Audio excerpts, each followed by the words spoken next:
Kia ora. Let's look at the Shapes and Attractive Forces module, CHO3042. So, if you look at the overview tab, the same as you saw in the 3041, you have hyperlinked to the lessons for easy navigation, and the teacher marked assignment is where the teacher is going to give feedback. So once you work through all the modules, complete the teacher marked assignment and upload it to the Dropbox. Then the standards tab tells you this is towards an exam standard worth 5 credits, and you should have already completed periodic trends, and you've got one more to go. Then the connections tab tells you that the concepts you learn in this module is very useful when you're trying to work out the physical properties of organic molecules. And also, if you choose a 1080 pest control for the 91389 standard, then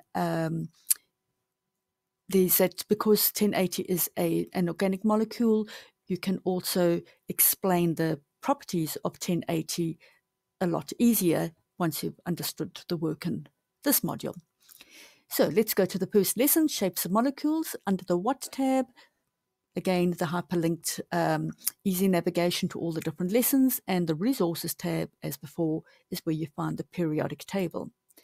The key ideas to focus on in this lesson: you have to learn the 15 shapes of molecules, so use the Quizlets, make sure you learn them with the bonding as well as the bonding and non-bonding pairs of electrons.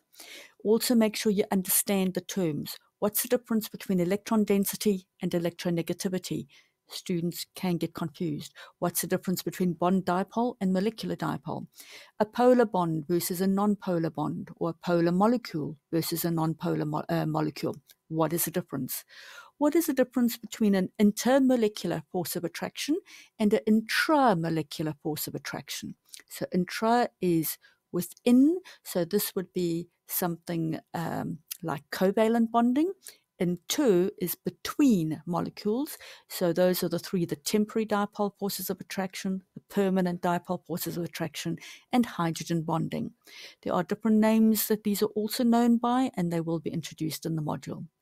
Then finally, you need to be able to explain certain terms. So can you explain why a molecule has a particular bond angle, or a particular shape, or a polarity, or why it's soluble or not soluble in water, its particular boiling point? So best learning happens. Take notes, process the information. Don't just read and watch. Be involved in your learning. Check your answers carefully. Add extra details as corrections that are given in the model answer. Practice the terms you use and practice ordering them in a logical sequence, because the work is very easy once you've practiced and know the sequence to explain something. And then finally, please don't do that in the exam. Goodbye.